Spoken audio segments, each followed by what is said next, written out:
નમસ્તે, મારું નામ ચુડાસમા જીવિકાબા છે. નમસ્તે, મારું નામ સુંભણિયા માહેનુર છે.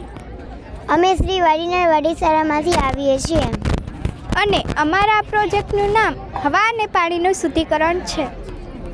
અમે વાડીનાર ગામમાં રહીએ છીએ અને અમારી ગામની આસપાસ રિલાયન્સ, IOCL જેવી કંપની હોય છે. આ કંપનીમાંથી નીકળતા ધુમાડા અને પ્રદૂષિત પાણી અમારા ગામને નુકસાન પહોંચાડે છે અને અમારા ગામમાં 20-21 દિવસે પાણી આવે છે, જેના કારણે અમે આ પ્રોજેક્ટ તૈયાર કરેલ છે. આ ઉદ્યોગ છે અને આ ઉદ્યોગમાં ચીમની છે. આ ચીમનીમાંથી નીકળતા ધુમાડા આમાં જાય છે. આ બેલ્ટમાં કોટન કાપડ વીંટેલું છે. આ કોટન કાપડ પાણીમાંથી પસાર થાય છે એટલે તે ભીનું થઈ જાય છે. પછી આ ઉદ્યોગોમાંથી નીકળતા ધુમાડા આમાં જાય છે અને ધુમાડામાં રહેલ કાર્બનના કણો આમાં ચોંટી જાય છે. પછી આ ફરી પાણીમાંથી પસાર થાય છે. જ્યારે તે પાણીમાંથી પસાર થાય છે ત્યારે તેમાં રહેલ કાર્બનના કણો પાણીમાં અટવાઈ જાય છે. પછી આ પાણીનું શુદ્ધિકરણ થાય છે.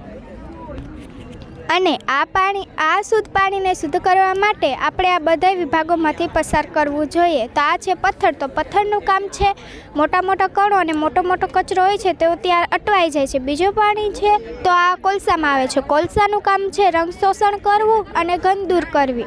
જ્યારે તે થઈ જાય છે પછી તેઓ ફટકડીમાં આવે છે. તો ફટકડીનું કામ છે દોરને નીચે બેસાડી દેવું.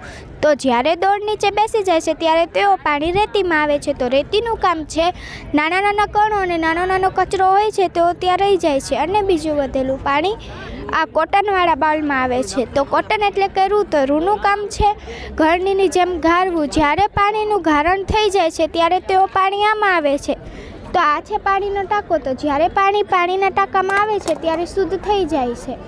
અને તે પછી આ ડિલિવરી પાઇપ દ્વારા આપણે આ વૃક્ષોમાં, ઘરોમાં, બગીચામાં અને આ રિલાયન્સ જેવી ઉદ્યોગોમાં અને કંપનીઓમાં ફરીવાર ઉપયોગ કરી શકીએ છીએ. Thank you.